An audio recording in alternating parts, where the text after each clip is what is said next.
I don't think Penn State's on upset alert against the Mustangs, but if you ask SMU experts, they say otherwise.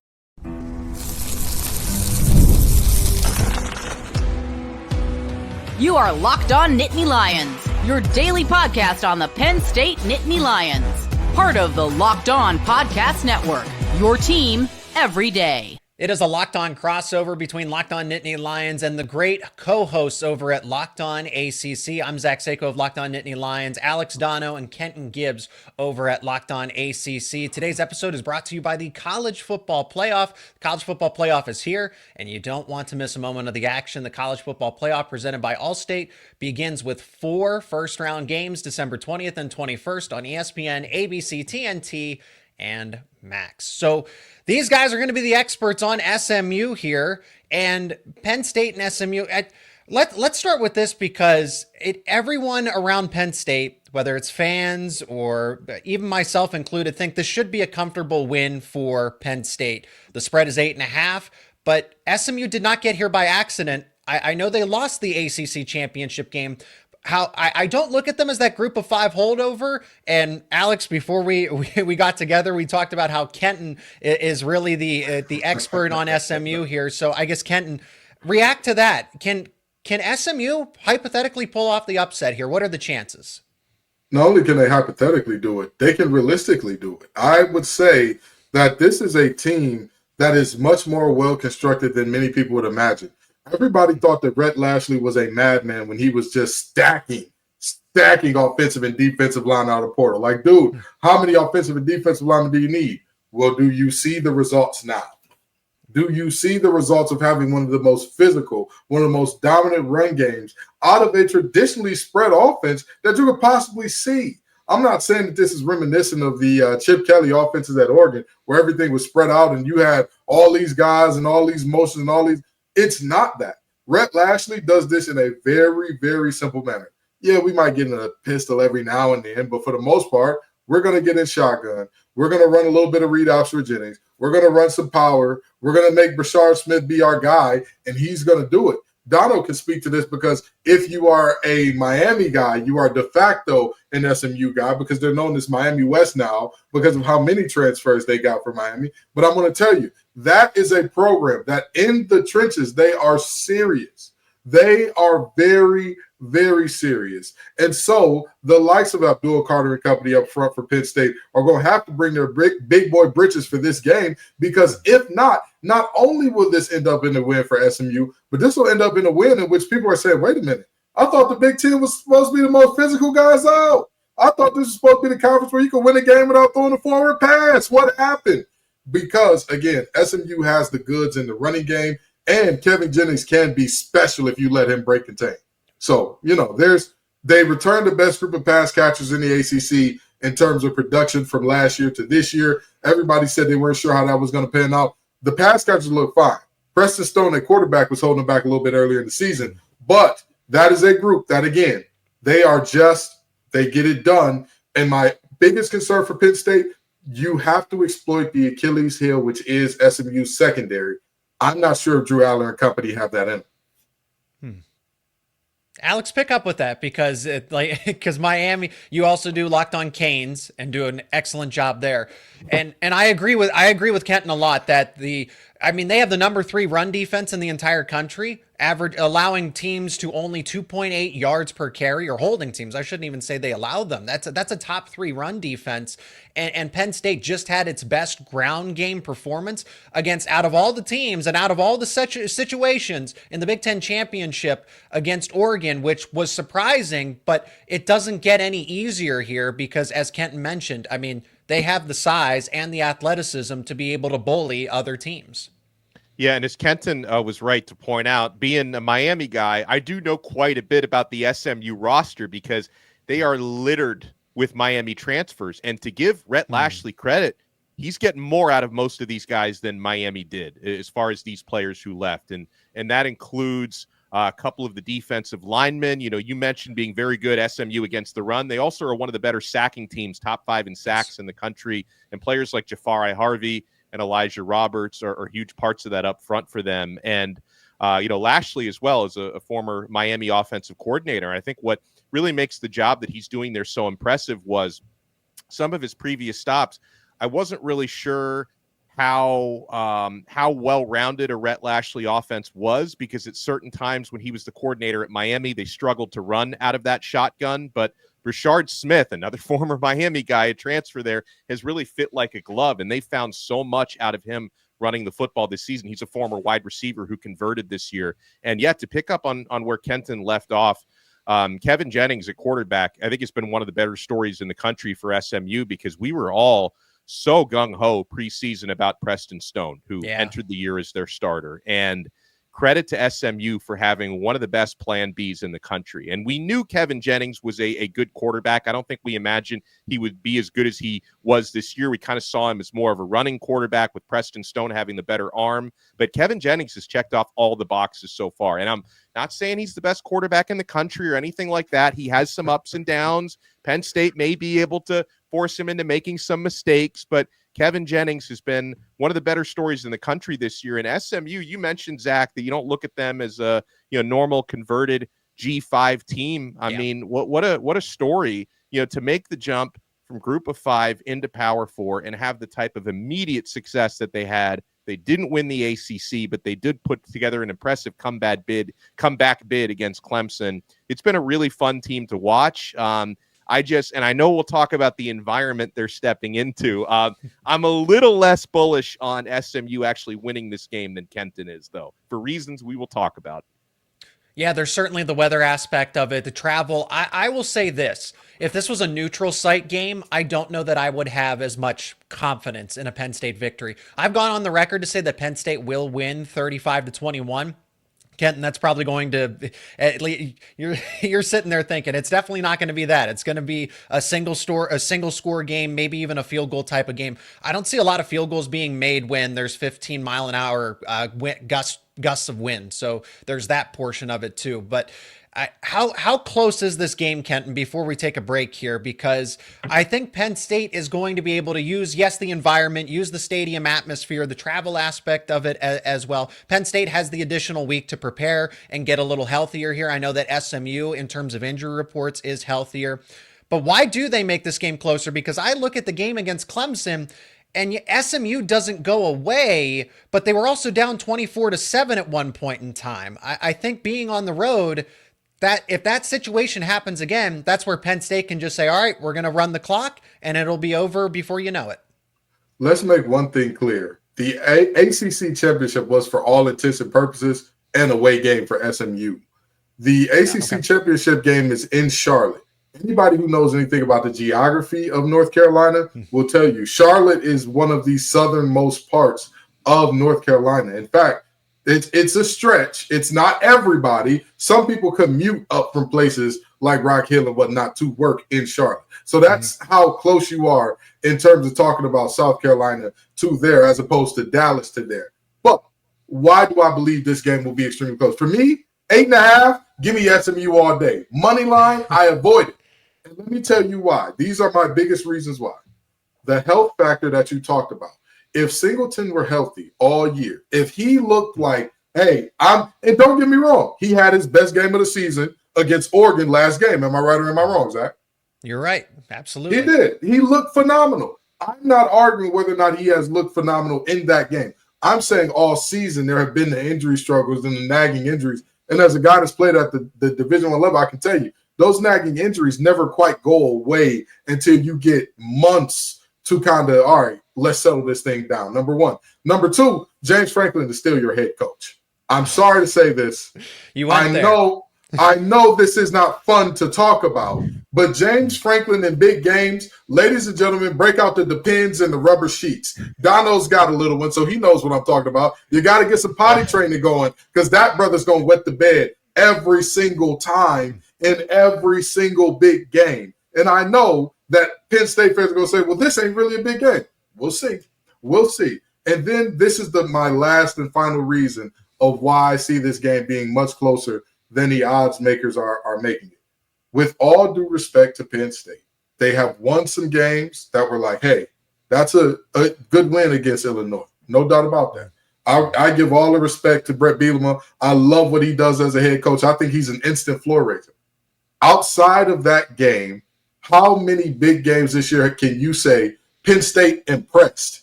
Not just one, because keeping up ain't enough for me. I need to see you, hey, you won it and you impressed. Or, hell, we can even go just one. How many of those games can you say Penn State, this was a massive game, and Penn State needed to show up, and they did in a meaningful way and won the football game?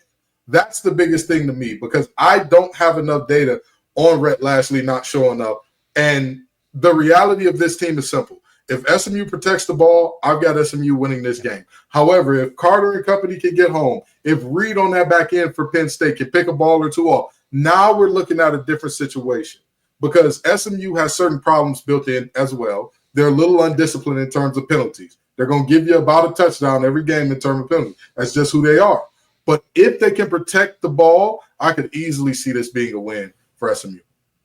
Kenton makes a lot of good points. Let's talk about the turnovers and the undisciplined play at times in the upcoming segment here, because I think Kevin Jennings is the X factor. But 6 interceptions still, this team gives the ball away 1.7 times a game, and those penalty yards too. There's also the weather aspect of it. We'll talk about it more on the other side of this break.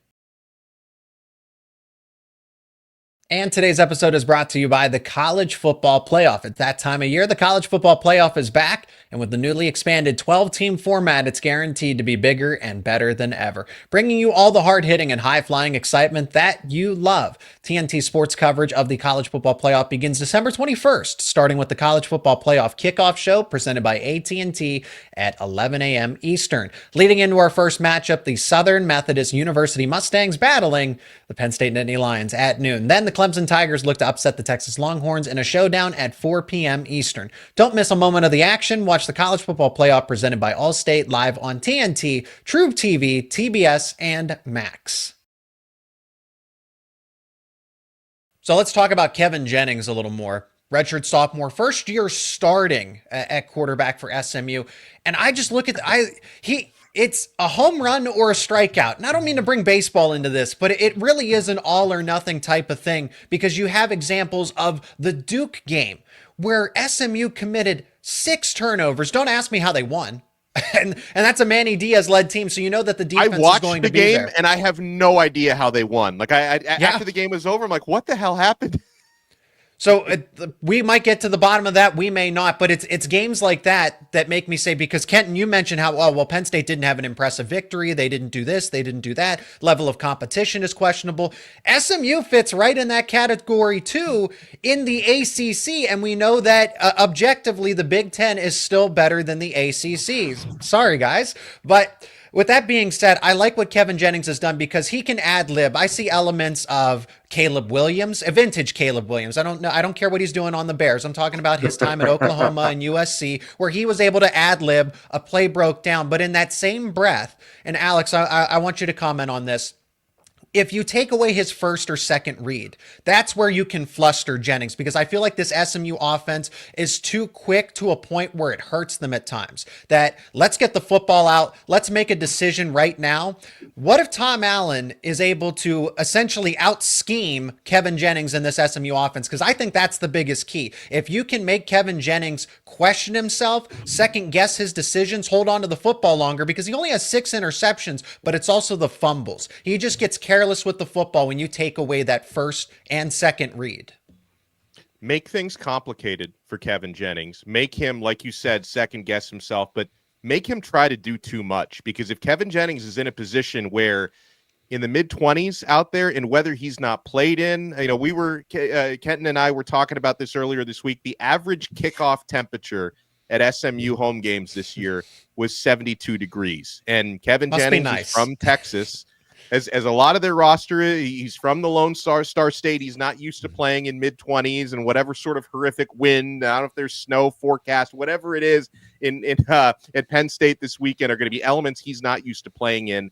I really feel like that's going to simplify this football game on both sides. I think winning battles at the line of scrimmage, whoever can rush the football more efficiently, whoever makes fewer mistakes, I think that's going to decide this game. And it's one of those reasons why I've noticed, because I've been checking FanDuel throughout the week, the over-under number it seems to be creeping down a little bit. I was looking at 54.5 earlier this week. I'm looking at 53.5 now. I think both teams are going to probably try to shorten this game time of possession wise. So honestly, if Penn State can jump out to an early lead, and if they can put Kevin Jennings under pressure and duress and force him to improvise and try to do too much to win this football game, I really think that's where they can force Jennings into some trouble. On the flip side, if SMU jumps out to an early lead and Jennings has an opportunity to maybe make more careful decisions, he can really kill you, because even when he's not doing the complicated stuff, this is a really capable quarterback who can hurt you with his legs or with his arm. But if he's chasing the game, that's where the Nittany Lions may be able to make him pay. The where you're playing from, if you're playing from ahead or playing from behind, because both these teams, Penn State's shown more prowess in the ground game. Singleton's healthier, probably as close to 100% as possible. They've said the same thing about Katron Allen. Not necessarily the disclosed bumps and bruises, but like, hey, not everyone's 100% to this point, and that's just football across the board. But if you can run the game, if you can run your game, use your rushing attack, play with the lead, because the environment's not going to allow you to come back easily through the air. We saw that Kevin Jennings and this offense were able to throw the football around a little bit and just keep going, and using that up-tempo type of game that they use all season long. But when it's ice cold, the real feel is going to be 15 degrees. Forget about there's some potential snow showers. I don't think it's going to be a snowstorm exactly, but I think of the 15-mile-an-hour winds on average, so they could gust even stronger than that, and then that real feel of 15 degrees. Talk about 72-degree weather. It was 70 for portions of this past week in Dallas, Texas. You are now going to 15-degree weather with those types of winds, Kenton. Listen, the weather is why I said, hey, I've got Penn State winning this game in a close one. The weather is why I said that. But let's make no bones about this. SMU, if there has ever been a team from a cold weather place that was built for this, outside of Bama when they had like Derrick Henry and Trent Richardson and Mark Ingram and all that, I don't think that there is a more properly equipped team to do that, because Kevin Jennings, Donno talked about it. We thought about him as the runner. We forgot about it because he's passed the ball so well this year. If you take away that Duke game, you're looking at a 4-to-1 touchdown to interception ratio, and even including the Duke game, you're still at about 3-to-1, just that slightly below that. So this is a situation where SMU does running back by committee a lot like Penn State has done this year because of some injuries and all that. And you have a quarterback who can, hey, you've got to stay home. If you decide to go ahead and, that's my play on the inside. Oh, no, it's not. Where's that Jennings kid running? Oh, what's he doing in the end zone there? So this is a game where, again, I am very excited about SMU. I love me some Pony Express. Anybody who knows me knows I believe in those guys at a very high level. But with that being said, it's always hard for me to pick against the Cass Tech guy. And y'all still got Kobe King over there being the phenomenal linebacker that he is. That's right. It's hard for me to pick against them. But again, I can see this game being much closer than many people say it's going to be. And I'll throw in one last caveat, because I know people are going to say, what is he waffling about? But I mean this, and this will make sense to people who know ball. If you were to say this game is guaranteed to be a blowout, yeah, I'm taking Penn State. But if you were to tell me, hey, this is going to be a real rock fight, and it's going to come down to who makes the better decisions in those crucial moments, I think that SMU has an advantage at quarterback and at head coach that could be the deciding factor in this game. Drew Allar can come out and prove me wrong. He absolutely can. James Franklin can come out and prove me wrong. He absolutely can. But I believe that this will be a rock fight in which those two spots are going to be pivotal, and I'm not sure that Penn State can get over that hump unless SMU does something stupid to flub it up and give it to them, which they've shown the ability to do. Alex, let's respond to that real quickly, because from my point of view, Drew Allar coming back for the 2025 season, I view him as, and he started to become quarterback 3, quarterback 4. Kenton clearly does not trust him. I've seen enough from, even last season, especially now this season, to where Drew Allar is the better passer overall athletic college quarterback, I'm obviously going to give to Kevin Jennings because he can do so much with his legs. Drew Allar has running ability, but he's not a clear-cut dual threat. And it's not so much about James Franklin versus a Rhett Lashley. I look at Andy Kotelnicki versus the respective defensive coordinator, slipping my mind, forgive me, for SMU, and Casey Woods and Rhett Lashley against Tom Allen.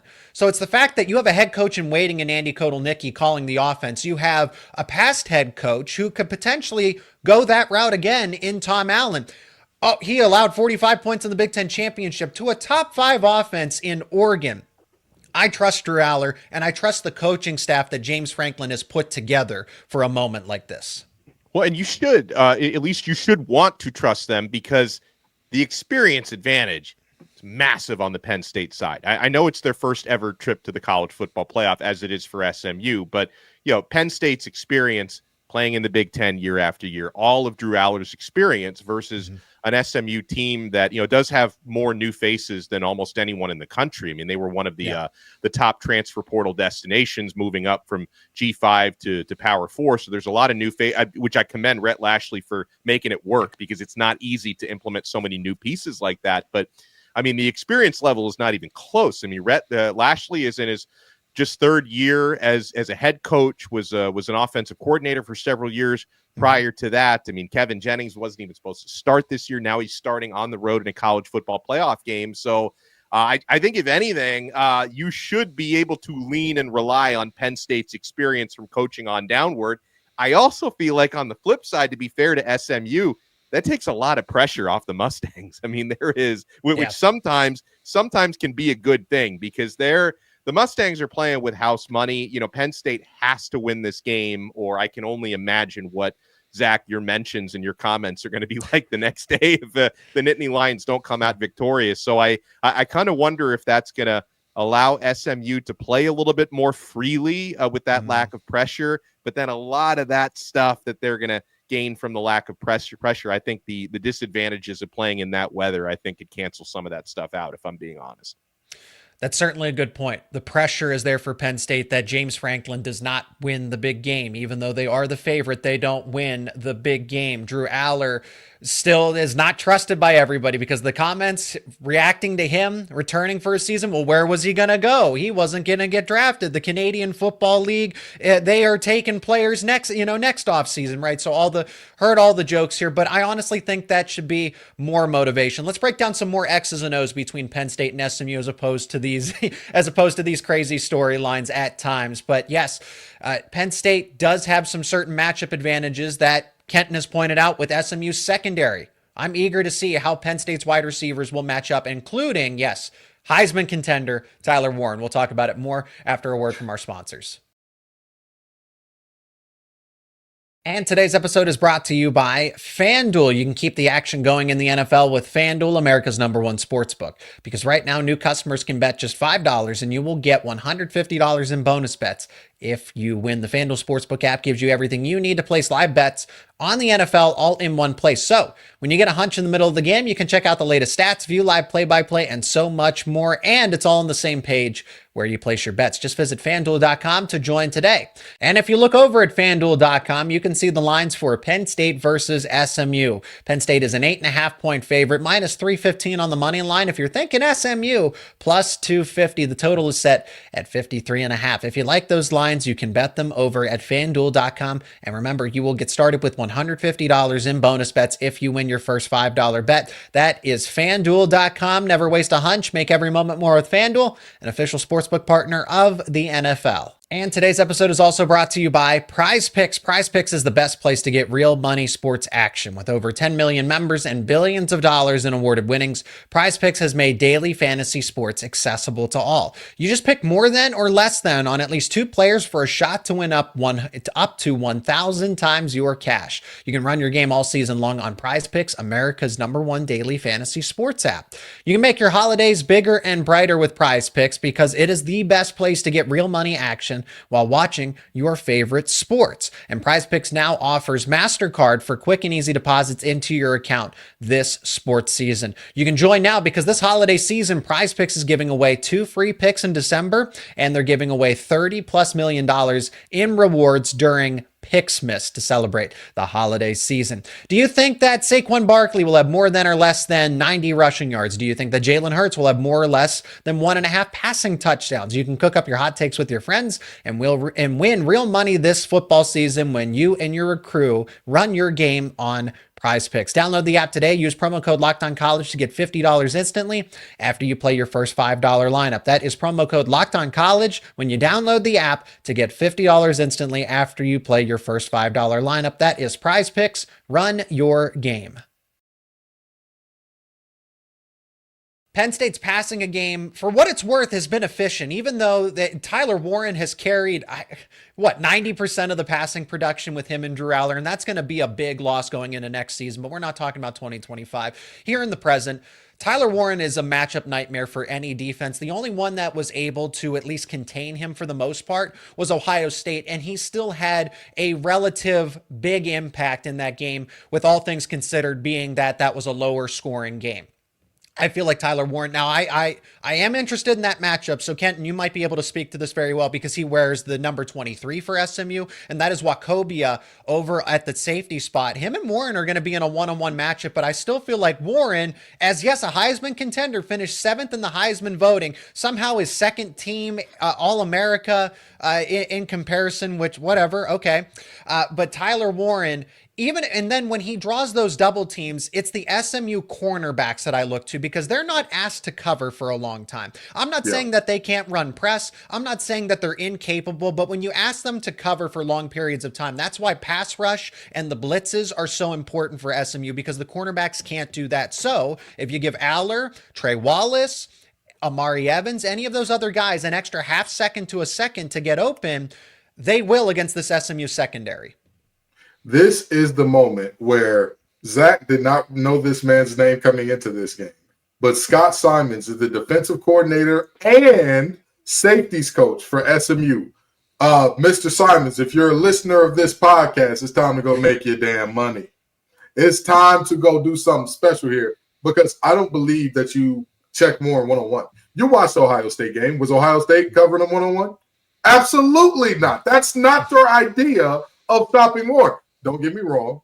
Although I don't think he should have won the Mackey, I still think that he is one of the best ideas in America. I still think he is not one of the best, not just one of the best ideas, one of the best players in America. And so if you decide to go Tyler Warren one-on-one with anybody, I don't give a damn who you got out there. I'm sorry to tell you, we may call him Miami West, but Ed Reed ain't walking through that door.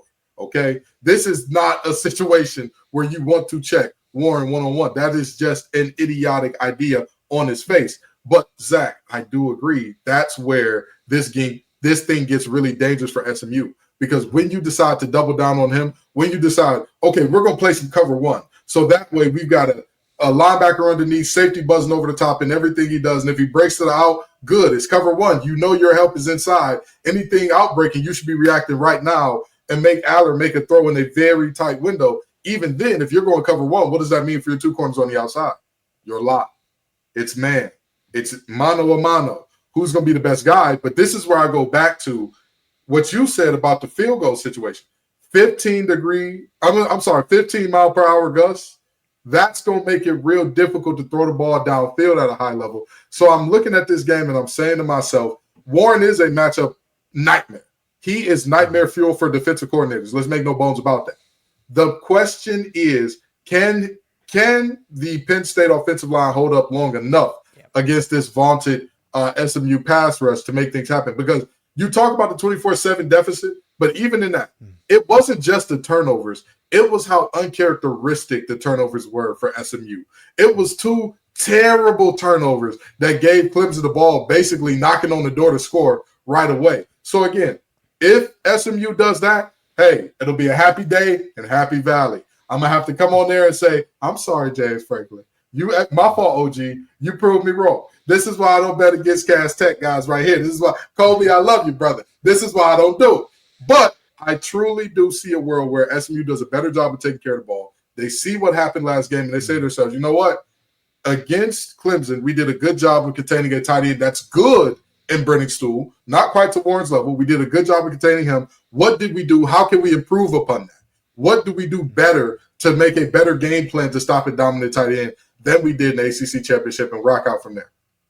Well, let me add to what Kenton is saying, because I think for me, the long and the short of it is if SMU is not stopping the run and applying pressure on Allar, they're going to get picked apart. That's not statistically a very good passing defense. Now, overall, their defense has been good this season, and it's because they've been able to stop the run and they've been able to get to opposing quarterbacks. So Penn State's offensive line better than most of those that SMU has seen this year, because even by ACC standards, they had a relatively easy regular season schedule, kind of the luck of the draw in certain occasions. They made a meal out of it, believe me. But yeah, if they're not applying pressure and winning battles up front, they're going to get picked apart. That's the bottom line for me. You mentioned that the defensive line and what helps SMU, because I am concerned about that one-on-one matchup with Elijah Roberts at defensive end. I mean, I think he's grading out as a top 5. Him and Abdul Carter are grading out as 2 top 5 defensive ends, edge defenders, if you will, per Pro Football Focus. And Drew Shelton really he's been getting better. He's been okay. He's been slightly above average at times, but at other times he's looked lost. And that was earlier in the season, granted. He had his best performance against Oregon, but collectively so did the entire offensive line. But I want to finish up with this. You guys can react to it briefly as we reach our end of the show here. But SMU losing to BYU by 3 points, and I know that was earlier in the season. Close call against Duke. They did lose to Clemson. All of those teams that SMU faced, whether they won or it was a close margin of victory, Penn State's still the best team that they faced to this point. And this game isn't at a neutral site. This game is in Beaver Stadium. It's going to be packed. It's going to be loud. It's going to be rowdy. It's going to be cold. And SMU hasn't dealt with any of that. And the inexperience of Kevin Jennings, all these little things add up, where it's the inexperience of Kevin Jennings. It's the fact that Penn State doesn't make a lot of mistakes. Penn State plays as close to mistake-free football, at least more so than SMU. And in a playoff game where I think James Franklin is due for one, but let me address that real quick. The big game thing. James Franklin cannot beat Ohio State and Michigan. Those are big games, but vintage Michigan with Jim Harbaugh and Ohio State are the 2 bugaboos for James Franklin. Anytime that Penn State is a favorite, since that 9 overtime game against Illinois, Penn State has won every single time.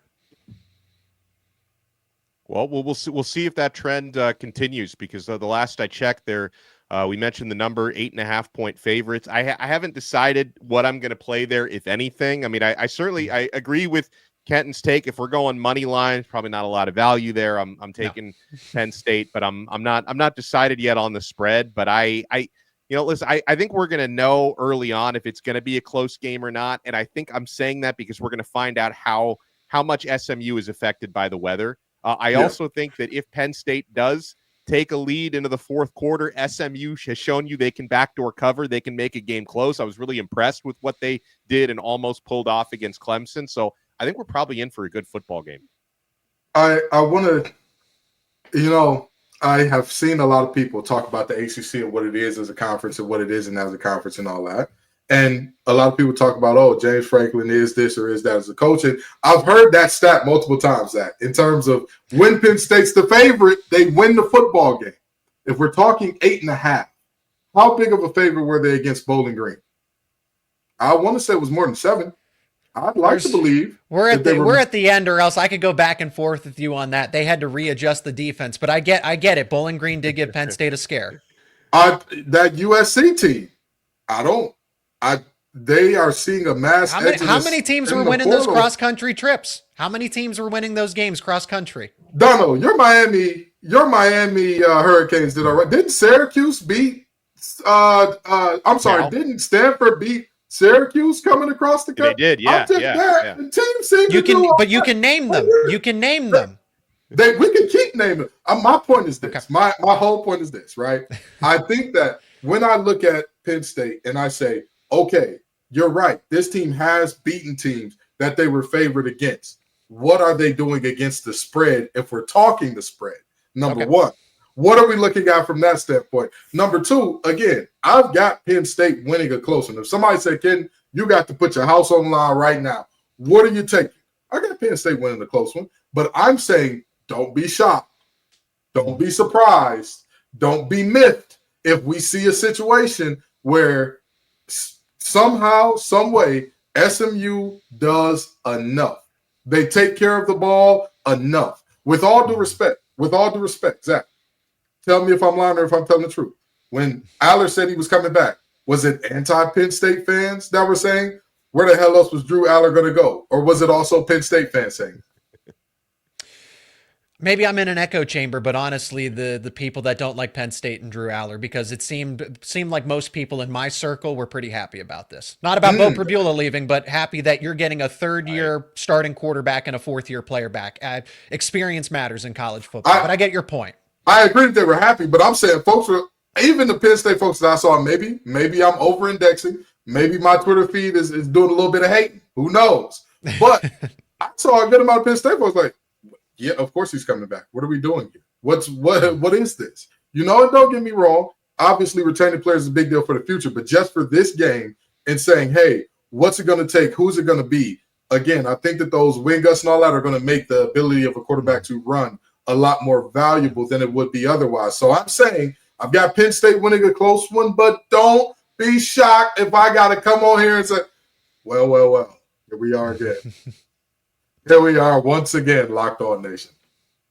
I appreciate your guys' input, analysis, doing this crossover episode with me. This isn't our only one either. That is Alex Donno and Kenton Gibbs over at Locked On ACC. They do incredible work. Gentlemen, thank you so much for helping me break down Penn State versus SMU. Absolutely. And again, thank you so much for making Locked On Nittany Lions your first listen and watch every single day. I highly encourage everybody to go check out Locked On ACC as well with Alex Donno and Kenton Gibbs. And for your second listen and watch, check out Locked On Big Ten. Available on YouTube and wherever you get your podcasts with host Craig Sheeman. Craig puts the Big Ten first when other people seem to look past the Big Ten conference when it is the best football conference. Yes, better than the SEC. Again, that is Locked On Big Ten with host Craig Sheeman, part of the Locked On Podcast Network, your team every day.